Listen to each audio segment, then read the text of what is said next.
السلام عليكم ورحمة الله وبركاته. الحمد لله والصلاة والسلام على رسول الله وعلى آله وصحبه ومن والاه. J'espère que vous allez bien. Je suis heureux de vous retrouver pour cette dernière partie réponse aux chrétiens talmudistes. Pour résumer la première partie, notre chrétien a pris une moitié d'une vidéo et en a fait une histoire. J'ai constaté qu'il est obsédé par les juifs et pour lui, je suis qu'une excuse pour leur répondre. Dans son délire, c'est que si tu cites une personne, tu dois être d'accord avec tout ce qu'elle dit. Drôle de méthode. Comme vous avez vu dans la première partie, le Talmud, la Bible et Jésus lui-même réfutent le délire du talmudiste. Et accrochez-vous bien mes frères et sœurs, il s'est réfuté lui-même dans sa dernière vidéo. Écoutez avec moi. On va donner l'explication de Philip Alexander, qui a été responsable des traductions anglaises des Targumim. Et voici ce qu'il nous dit par rapport à cette expression, la maison de ma prière. Écoutez bien. La maison de ma prière est la place ou l'ouverture dans le ciel où la prière devait passer pour aller vers Dieu.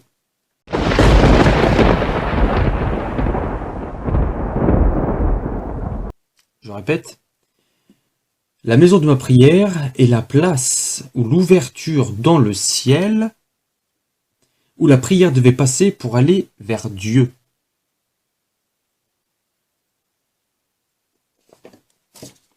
Est-ce que c'est biblique ça? On va aller voir. On va aller voir ça. Est-ce que l'explication qu'on nous donne là, à savoir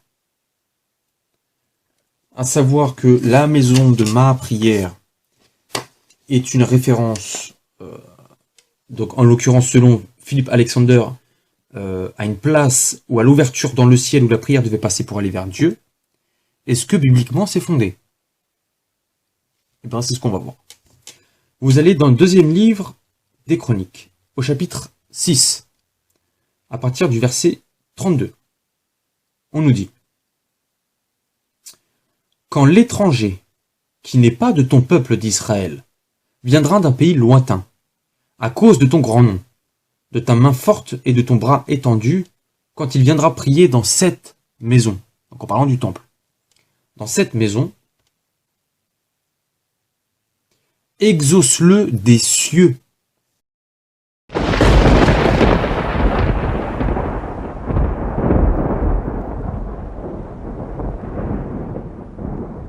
Écoutez bien, exauce-le des cieux, du lieu de ta demeure, et accorde à cet étranger tout ce qu'il te demandera, afin que tous les peuples de la terre connaissent ton nom pour te craindre comme ton peuple d'Israël, et sache que ton nom est invoqué sur cette maison que j'ai bâtie. Donc on a d'un côté Dieu dans sa demeure figuré par les cieux et de l'autre côté la bâtisse. Anti-Shubuhat, lui, s'est penché sur la bâtisse. Mais les rabbins, eux, ne regardent pas la bâtisse. Eux, ils regardent de l'autre côté, l'autre aspect de la prière, à savoir que la maison se réfère aussi à la disposition de Dieu à écouter ou non les prières. On va donner, alors figurativement, allégoriquement, la maison en fait, elle consiste en quoi? Quand je viens de le dire, donc c'est la disposition de Dieu à écouter ou à ne pas écouter une prière. Donc c'est la disposition de Dieu à écouter ou à ne pas écouter une prière. Donc c'est la disposition de Dieu à écouter ou à ne pas écouter une prière. C'est semblable en fait à un maître de maison qui va accueillir ou non, qui va décider, qui va vouloir accueillir ou non des invités. S'il ouvre la porte, c'est qu'il les accepte. S'il ne veut pas ouvrir la porte, c'est qu'il ne les accepte pas. Les Hébreux, les Juifs, ont compris l'expression « la maison de ma prière » comme reflétant la disposition de Dieu à écouter la maison de prière. Bon. Voilà, il vient de détruire complètement son argumentation qui était déjà complètement à l'ouest. Il reconnaît ce que j'ai dit, que Dieu ne prie pas un autre comme Jésus l'a fait, mais qu'il fait un décret pour que sa miséricorde l'emporte sur sa colère. Et il décide d'accepter ou non la prière qu'on lui adresse. Parmi la prière qu'on lui a adressée, il y a la prière de Jésus. Comme a dit Jésus, selon ta volonté, et pas selon ma volonté. Avant de continuer sur la suite de la réponse, je tiens à m'excuser auprès de notre ami talmudiste. Apparemment, quand je lui ai dit tu ne fais pas le poids physiquement, il l'a pris très mal. Je crois que j'ai touché un complexe chez lui, un point sensible. Mais bien sûr, ce n'était pas mon intention, c'était juste une réponse à ses menaces à 2 francs en disant on va faire la loi nous-mêmes, etc. Enfin bref, on va Inch'Allah continuer le sujet puisqu'on a fini avec le Talmud. Je suis désolé pour le suspense de la fin concernant la première vidéo. On va voir la réponse très vite Inch'Allah. Est-ce qu'il va nous prouver la divinité de Jésus? Alors, il nous dit... Je vais relever votre défi. Vous avez dit que si nous vous montrions un seul verset, où notre Seigneur dit explicitement qu'il est Dieu, alors vous vous convertirez. Comme vous avez entendu, il me promet de relever le défi. On va voir s'il est véridique. Alors pour commencer, il nous dit... On va procéder intelligemment. C'est-à-dire que on va partir du Coran et voir à partir du Coran la manière dont une personne peut prétendre à la divinité. C'est, je pense, dans le cadre du dialogue islamo-chrétien, l'approche la plus objective qui soit, puisqu'on part de la conception qu'ont les musulmans de ce qu'on appelle le shirk, c'est-à-dire l'association. Le fait d'associer, de mettre à un rang égal à Allah une personne. L'islam considère le shirk, notamment l'invocation. Si on invoque quelqu'un d'autre que Dieu, on fait preuve d'association. Et si une personne dit « priez-moi » ou « vous pouvez me prier sans problème », cette personne s'élève au rang de Dieu. Il se prend pour une divinité. Ce n'est pas moi qui le dis. C'est le Coran à la lumière de ce que disent les érudits musulmans. Donc, à partir de tout ça, nous allons voir si notre Seigneur, Sauveur et Dieu, Jésus-Christ, a dit « Vous pouvez me prier ». Voilà un critère permettant de manière irréfutable de savoir si le Christ a prétendu être Dieu. Dans le deuxième point, nous avons vu comment le Coran définit le shirk, notamment par le biais de l'invocation d'une personne autre qu'Allah. Maintenant, dans cette partie, on va voir ce que disent les évangiles. Donc, comme on l'a vu, la question posée à Aïssa à la sourate 5, verset 116, peut aisément inclure la question de savoir si il a demandé à ce qu'on le prie. Cher anti-Shubhat, au regard de ce que dit le Coran à propos du shirk, c'est-à-dire à propos de l'associationnisme, le fait qu'on associe à Dieu une divinité autre qu'Allah, et notamment par le biais de la prière, notamment par le biais de la prière, nous avons en Jean 14, 14,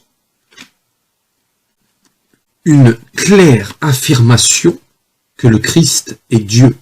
Subhanallah, il dit qu'il va procéder intelligemment et il fait le parallèle avec le Coran. C'est la deuxième plus grosse erreur de sa vidéo. Faire le parallèle entre le Coran et la Bible. Mais il est fou ce mec. Je ne vais pas perdre mon temps à parler des auteurs inconnus de la Bible, puisque les 4 évangiles sont anonymes. On n'a aucune certitude sur leurs auteurs. Ces auteurs-là ont mis des mots dans la bouche de Jésus. Mais n'essaye pas de comparer et d'affirmer que ce sont véritablement les paroles de Jésus, que la paix soit sur lui. Alors dire on va voir dans la Bible c'est Isa alayhi salam a dit ça, laisse-moi rire. Par manque de temps, je ne vais pas te donner un cours sur ce sujet-là. J'en ai fait des vidéos. Et le frère Karim l'a déjà fait aussi dans le débat avec Monsieur Blocher. Comme vous voyez, toute son argumentation tombe à l'eau. Il s'est basé sur le Talmud et je l'ai complètement réfuté. Il s'est réfuté lui-même. Maintenant, il base son argumentation en faisant le parallèle entre le Coran et la Bible. Ce qui implique déjà que la base est complètement foireuse, exactement pareil que sa source. Mais je vais continuer à lui répondre.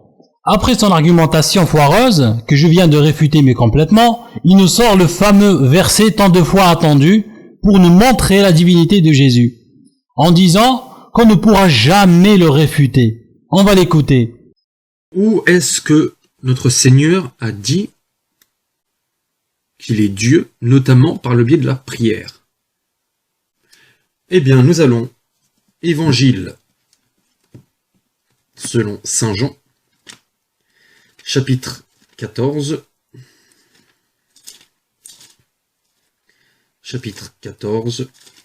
versets 13 et 14.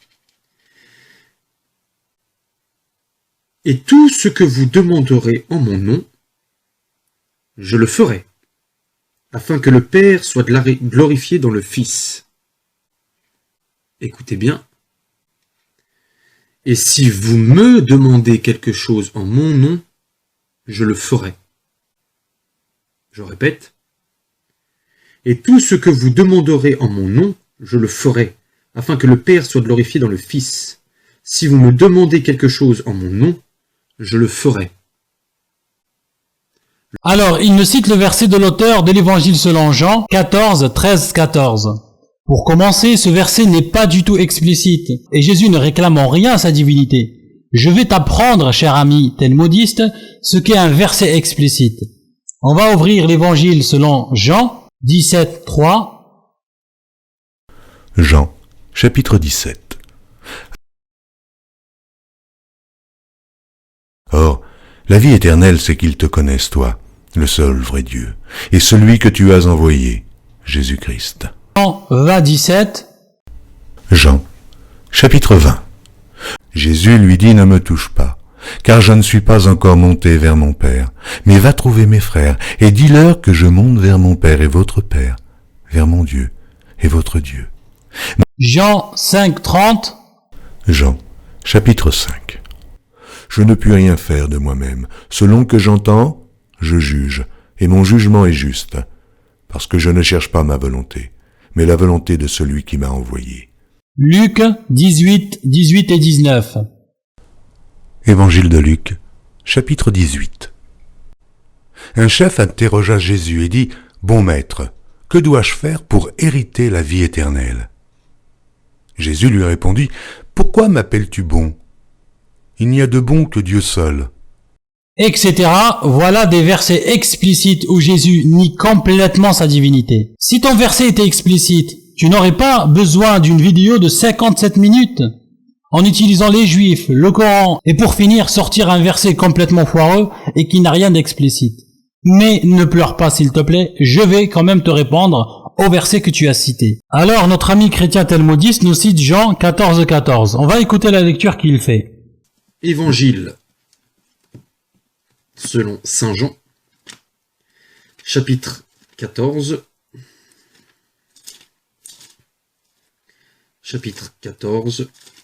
versets 13 et 14. Et tout ce que vous demanderez en mon nom, je le ferai, afin que le Père soit glorifié dans le Fils. Écoutez bien. Et si vous me demandez quelque chose en mon nom, je le ferai. Je répète. Et tout ce que vous demanderez en mon nom, je le ferai, afin que le Père soit glorifié dans le Fils. Si vous me demandez quelque chose en mon nom, je le ferai. Comme vous avez entendu, si vous me demandez, il insiste sur le me demander quelque chose en mon nom, je le ferai. Notre ami chrétien talmudiste veut nous prouver la divinité de Jésus. Alors, pour faire cela, forcément, il a utilisé le verset le plus parfait selon lui. Le verset par excellence pour prouver la divinité de Jésus. Ce qui implique que quand je vais le réfuter, il n'y aura plus de verset qui est plus explicite selon lui pour prouver la divinité. On va examiner ce verset-là, Inch'Allah. Je ne sais pas si notre ami chrétien connaît les problèmes liés à ce verset-là, ce qui implique qu'il a voulu tromper les ignorants, ou qu'il ignorait ces problèmes-là.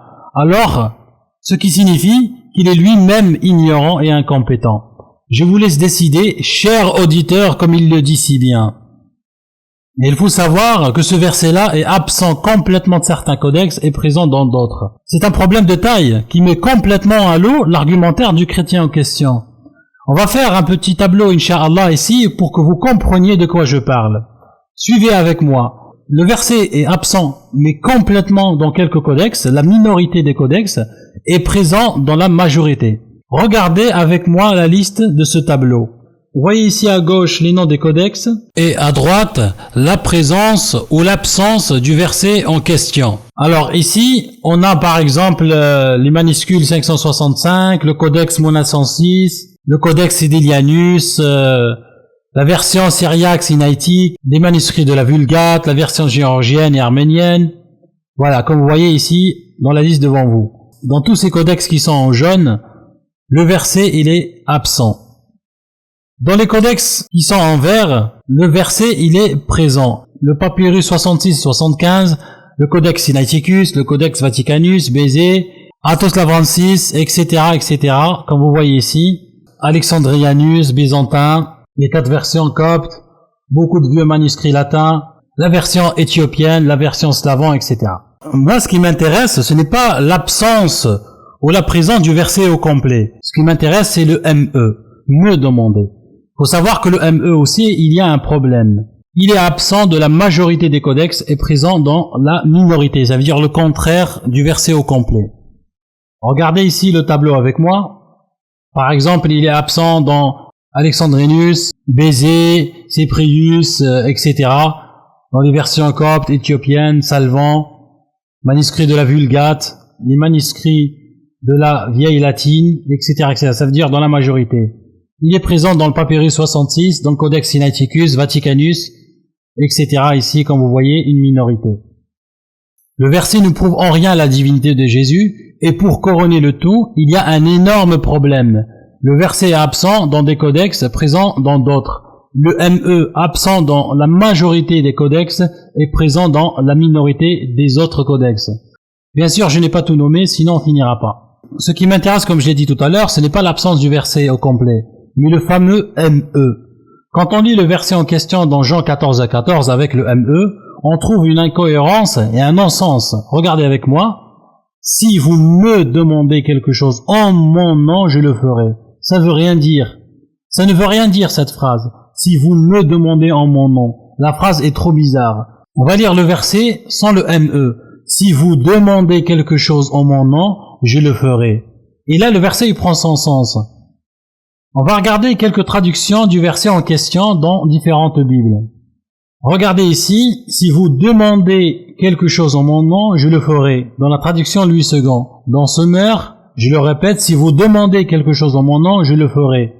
Dans Second 21, si vous, entre parenthèses, me demandez quelque chose en mon nom, je le ferai. Si vous demandez en mon nom quelque chose, je le ferai. Dans Martin, etc., etc. Comme vous voyez ici, l'absence du ME, sauf la traduction Second 21, l'a mis entre parenthèses. Dans la Bible de Jérusalem, on trouve le fameux ME, si vous me demandez quelque chose. Dans la Vulgate aussi, il y a le ME, il est présent. Et on va lire le commentaire, Inch'Allah, qui confirme ce que j'ai dit plus haut concernant l'absence du ME. Il dit ici, c'est ici la principale différence, entre parenthèses, le ME, au lieu de patrem. Il dit, il est vrai que le réceptat, les manuscrits A, D, G, K, L, M, le copte, etc., supprime le pronom. Toutefois, sa présence dans NBE, HU, le syriaque, l'arménien, la vulgate, etc., garantissent son authenticité. Ça, c'est son commentaire. Voilà le commentaire, comme il confirme tout à l'heure. Les lettres ici représentent chacun un codex et un manuscrit. Ce qui n'est pas dit dans ce commentaire-là, c'est justement qu'il est omis dans la majorité des manuscrits et codex. Un autre problème aussi, si on prend le verset avec le ME, on trouvera qu'il contredit d'autres versets plus loin. Exemple. Regardez avec moi l'Évangile selon Jean, chapitre 15, verset 16. Jean, chapitre 15.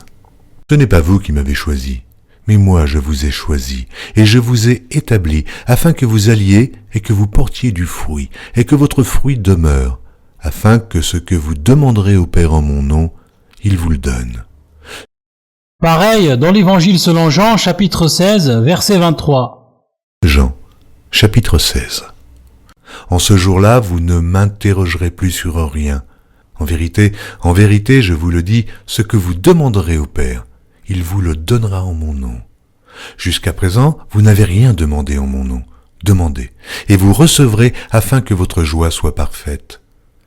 Notre ami chrétien nous a sorti une Bible interlinéaire, traduction mot pour mot. Ce qu'il a oublié ou caché de révéler, c'est que dans d'autres Bibles interlinéaires, le ME n'est pas présent. Regardez ici un exemple avec moi. Comme vous voyez ici, le ME n'est pas présent du tout. La traduction, par exemple, elle donne « If you shall ask anything in my name, I will do it ». Si vous demandez quelque chose en mon nom, je le ferai. Ça veut dire tout simplement que ça dépend de quel manuscrit au codex a été faite la traduction. Et plein d'autres exemples et preuves concernant l'omission du ME. Maintenant, on va voir, Inch'Allah, ce que veut dire ce verset. On va ouvrir la Bible de l'Évangile selon Jean, chapitre 16, les versets 23 et 24. Jean, chapitre 16. En ce jour-là, vous ne m'interrogerez plus sur rien. En vérité, je vous le dis, ce que vous demanderez au Père, il vous le donnera en mon nom. Jusqu'à présent, vous n'avez rien demandé en mon nom. Demandez, et vous recevrez afin que votre joie soit parfaite. Quand vous voyez tout ce que vous demandez au Père en mon nom, il faut savoir dans la Bible qu'il est dit que Jésus est l'intermédiaire entre Dieu et les hommes, le médiateur, il intercède. Regardez par exemple ici la première lettre Timothée, chapitre 2, verset 5. Première épître de Paul à Timothée, chapitre 2. Il y a un seul Dieu, et aussi un seul médiateur entre Dieu et les hommes, Jésus-Christ, homme. Et aussi la lettre aux Romains, chapitre 8, verset 34. Épître de Paul aux Romains, chapitre 8. Il les condamnera. Christ est mort. Bien plus, il est ressuscité, et il est à la droite de Dieu, et il intercède pour nous. La première lettre aux Thessaloniciens, chapitre 5, verset 17. Première épître de Paul aux Thessaloniciens, chapitre 5. Et sans cesse, rendez grâce en toutes choses, car c'est à votre égard la volonté de Dieu en Jésus-Christ. La volonté de Dieu en Jésus-Christ. Et pour finir, le verset 26 dans l'Évangile selon Jean du chapitre 16. Jean, chapitre 16. En ce jour, vous demanderez en mon nom, et je ne vous dis pas que je prierai le Père pour vous. Voilà, comme vous voyez ici, c'est prier le Père au nom de Jésus. Les versets sont clairs et explicites. Maintenant, on va passer à la doctrine de l'Église catholique apostolique romaine, le Vatican. On va commencer parce que le pape actuel François a dit concernant la prière, et qui est mieux que lui pour nous parler du catholicisme. Pape François, méditation matinale en la chapelle de la Maison Sainte Marthe, jeudi 20 juin 2013. Je donnerai le lien, Inch'Allah, dans la description de la vidéo. Il nous dit, l'important est que la première parole de notre prière soit Père. Que la première parole soit donc Père, telle est la clé de la prière. Sans prononcer, sans entendre cette parole, on ne peut pas prier, a dit l'évêque de Rome. Il faut en revanche prier le Père, celui qui nous a engendrés. Il dit plus loin, mais cela ne suffit pas encore. Si nous commençons pas la prière avec ces mots, qui ne sont pas prononcés par les lèvres, mais par le cœur, nous ne pouvons pas prier comme des chrétiens. Subhanallah. Maintenant, on va passer au compendium du catéchisme de l'Église catholique. 4e partie, la prière chrétienne. Section, la prière dans la vie chrétienne. Chapitre 1, la révélation de la prière. La révélation de la prière dans l'Ancien Testament. La prière est pleinement révélée et réalisée en Jésus. La prière dans le temps de l'Église. Ici, c'est en forme de questions et réponses. La question 544 nous dit, comment Jésus nous enseigne-t-il à prier? Réponse, Jésus nous enseigne à prier non seulement avec la prière du Notre Père, mais aussi quand il est en prière. Alors plus loin il dit, c'est la prière au nom de Jésus, notre médiateur auprès du Père. La question suivante, la numéro 554. En quoi consiste l'intercession?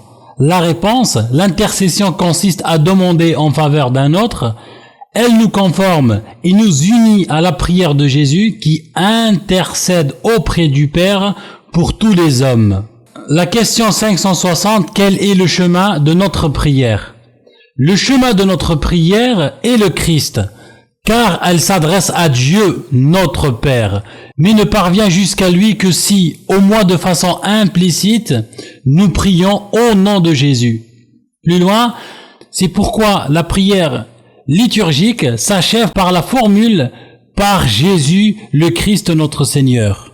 L'autre question, numéro 562, en quoi la prière chrétienne est-elle mariale? La réponse, en raison de la coopération singulière de Marie à l'action de l'Esprit Saint. L'Église aime la prier et prier avec elle. Je répète, l'Église aime prier qui? Marie, que la paix soit sur elle. D'après notre cher ami chrétien, puisque lui prie Jésus, alors Jésus est Dieu. Alors d'après son argument, Marie, que la paix soit sur elle, est aussi Dieu, puisque l'Église catholique la prie aussi. On va passer à la question suivante, la numéro 563. Comment l'Église prie-t-elle Marie? Il dit, avant tout, avec l'Ave Maria, je vous salue Marie, prière par laquelle l'Église demande l'intercession de la Vierge. Je répète, prière par laquelle l'Église demande l'intercession de la Vierge. La question suivante, la 579. Quelle est la place du Notre Père dans les Écritures? Et écoutez bien ça, le Notre Père est le résumé de tout l'Évangile. Tertullien, la plus parfaite des prières, saint Thomas d'Aquin. La question numéro 581, quelle place tient le Notre Père dans la prière de l'Église? Écoutez la réponse, prière par excellence de l'Église. Le Notre Père est remis au baptême, etc. La question suivante, 582, pourquoi pouvons-nous oser nous approcher en toute confiance de notre Père? La réponse, écoutez, parce que Jésus, notre Rédempteur, nous introduit devant la face du Père. Je répète, parce que Jésus, notre Rédempteur, nous introduit devant la face du Père. Jésus n'est pas Dieu, mais le médiateur, celui qui intercède. Maintenant, regardez cette question et cette réponse, c'est le coup final à l'argumentaire de notre ami talmudiste. La question 585, avec quel esprit de communion et de mission prions-nous notre Père? La réponse, prier le Notre Père, c'est prier avec et pour tous les hommes, afin qu'ils connaissent le seul et vrai Dieu. Allahu Akbar. Je répète, notre Père, qu'ils connaissent le seul et vrai Dieu. Prier le Notre Père, c'est prier avec et pour tous les hommes afin qu'ils connaissent le seul et vrai Dieu. Le seul et vrai Dieu, le Père, pas Jésus. Comme dans la Bible, comme j'ai dit tout à l'heure, Jean 17,3. Jean, chapitre 17. Or, la vie éternelle, c'est qu'ils te connaissent, toi, le seul vrai Dieu, et celui que tu as envoyé, Jésus-Christ. La première lettre aux Corinthiens, chapitre 8, verset 6. Première épître de Paul aux Corinthiens, chapitre 8. Néanmoins, pour nous, il n'y a qu'un seul Dieu, le Père, de qui viennent toutes choses, et pour qui nous sommes, et un seul Seigneur, Jésus-Christ, par qui sont toutes choses, et par qui nous sommes. On va encore continuer, Inch'Allah. Maintenant, on passe à une autre prière, ce qu'on appelle la prière de la Sainte Famille. Je donnerai aussi le lien. Jésus, Marie et Joseph. En vous, nous contemplons la splendeur de l'amour véritable. À vous, nous nous adressons avec confiance. Sainte Famille de Nazareth, fais aussi de nos familles des lieux de communion et des cénacles de prière, des écoles authentiques de l'Évangile et des petites églises domestiques. Sainte Famille de Nazareth, que jamais plus dans les familles on fasse l'expérience de la violence, de la fermeture et de la division, que quiconque a été blessé ou scandalisé connaisse rapidement consolation et guérison. Sainte Famille de Nazareth, que le prochain synode des évêques puisse réveiller en tous la conscience du caractère sacré et inviolable de la famille, sa beauté dans le projet de Dieu. Écoutez bien, Jésus, Marie et Joseph, écoutez-nous, exaucez notre prière. Allahu Akbar. Voilà, d'après l'argumentaire de notre ami talmudiste, Marie et Joseph, ils sont Dieu, puisque les chrétiens les prient. Écoutez-nous et exaucez notre prière. Angelus, 29 décembre 2013. On va passer à une autre. Congrégation pour la doctrine de la foi sur les prières pour obtenir de Dieu la guérison. Je lis. Le rite byzantin comporte cette prière. Père saint, médecin des âmes et des corps, toi qui as envoyé ton Fils unique Jésus-Christ pour guérir toute maladie et nous libérer de la mort, guéris aussi ton serviteur que voici de la maladie du corps et de l'esprit qui l'afflige par la grâce de ton Christ. La suite, ici, plus bas, les prêtres, après avoir fait mention de Jésus-Christ envoyé dans le monde pour guérir toute maladie et libérer de la mort, demande, écoutez bien, à Dieu de guérir le malade de la maladie du corps et de lui accorder le droit chemin.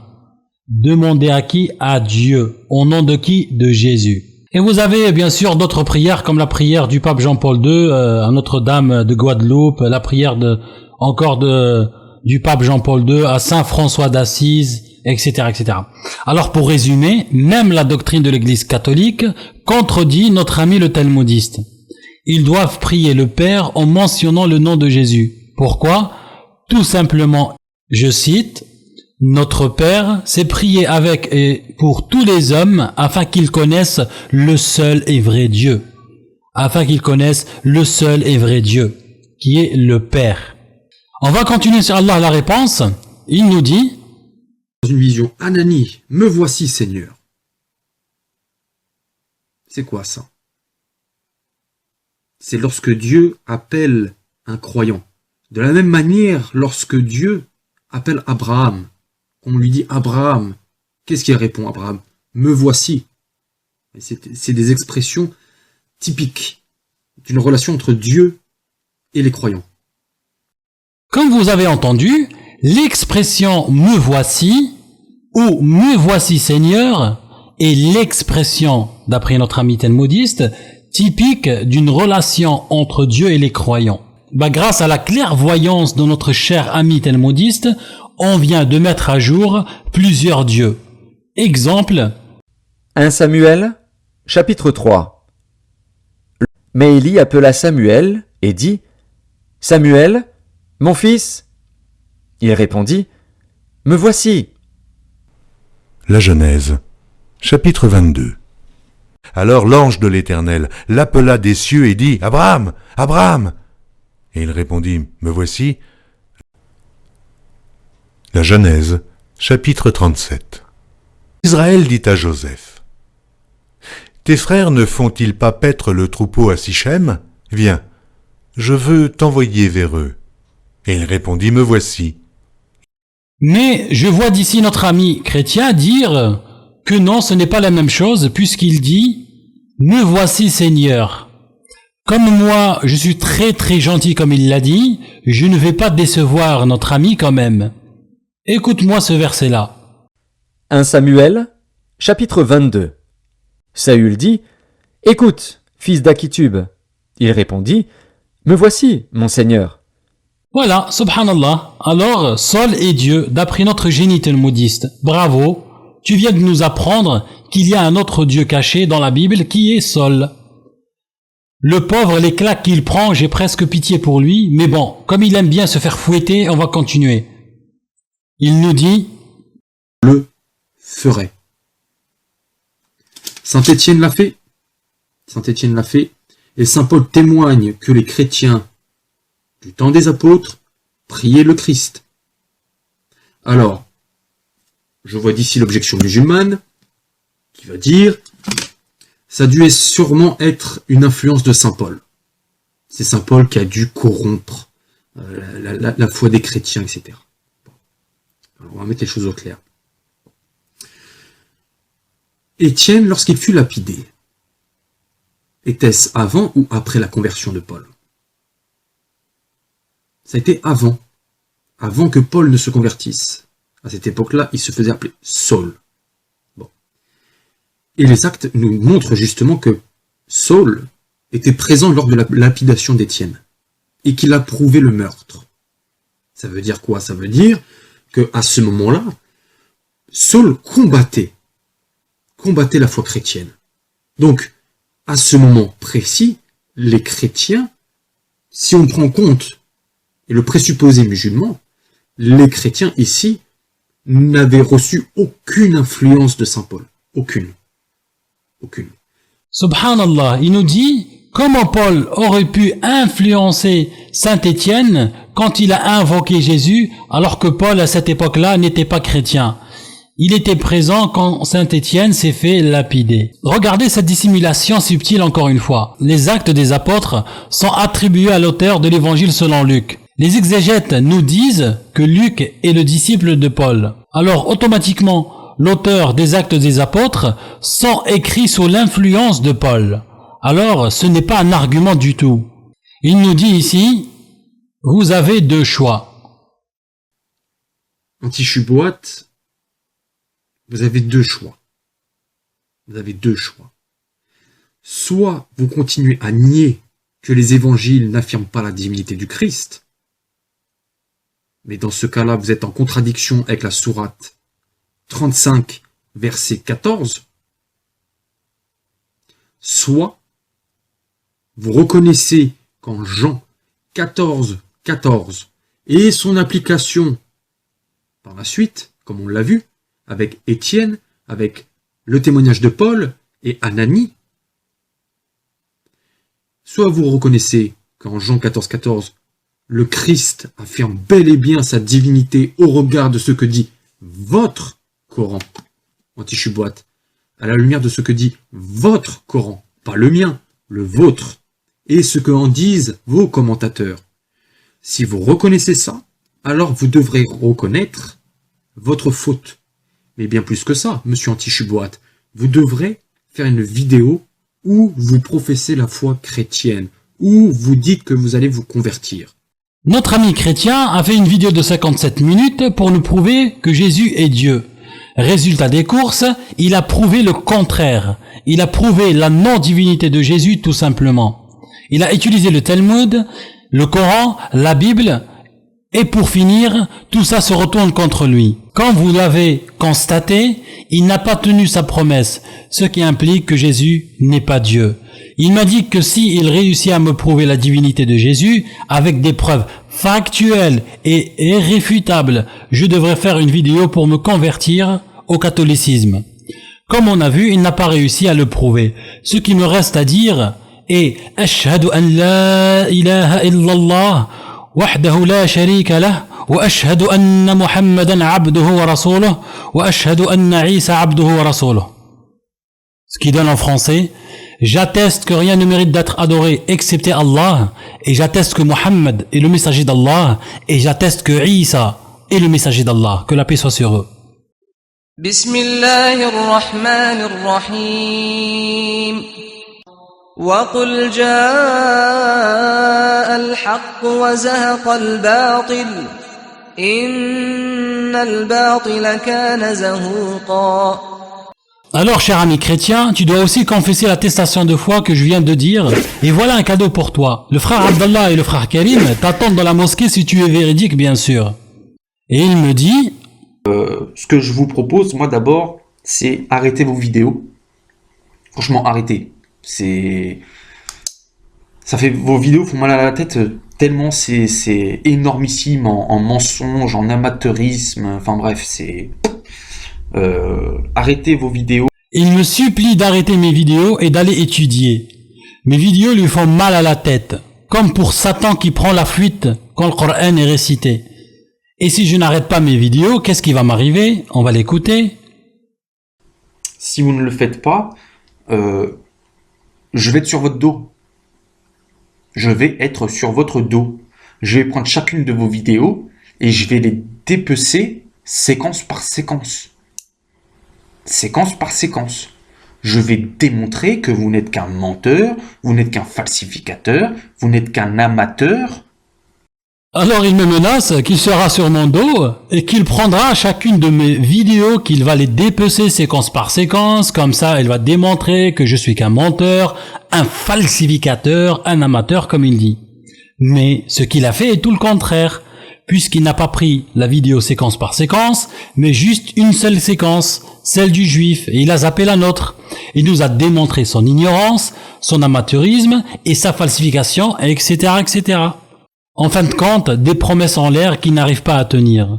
Et pour finir, il me dit: Anti-Shubuhat, soit vous cessez votre harcèlement vis-à-vis du père Pagès, avec vos montages diffamatoires, etc. Soit je vais mettre sur votre Cohen.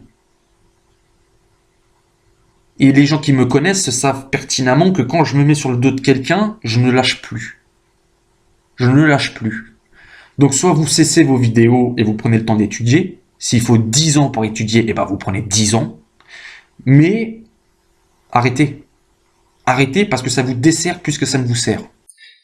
Eh oui, il me demande d'arrêter mes vidéos et d'arrêter de démontrer le mensonge de Monsieur Pagès.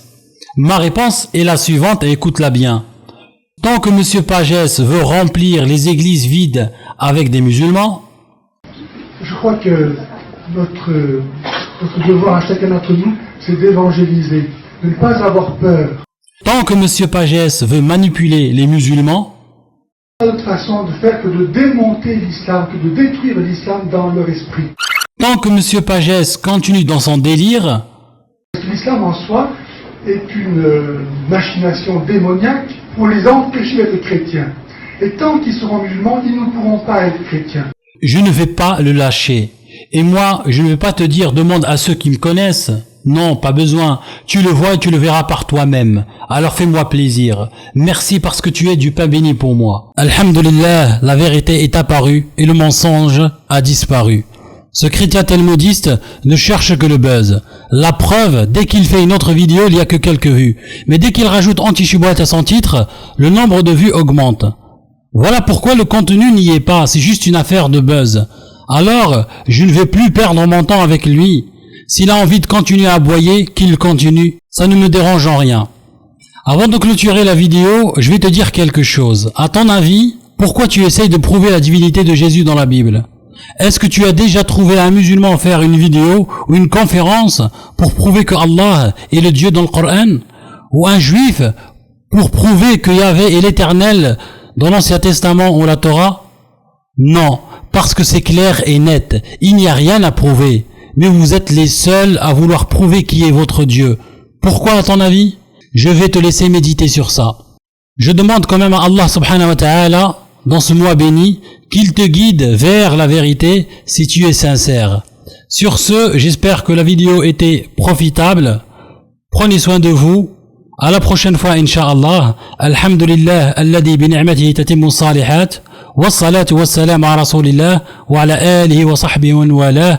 السلام عليكم ورحمة الله وبركاته.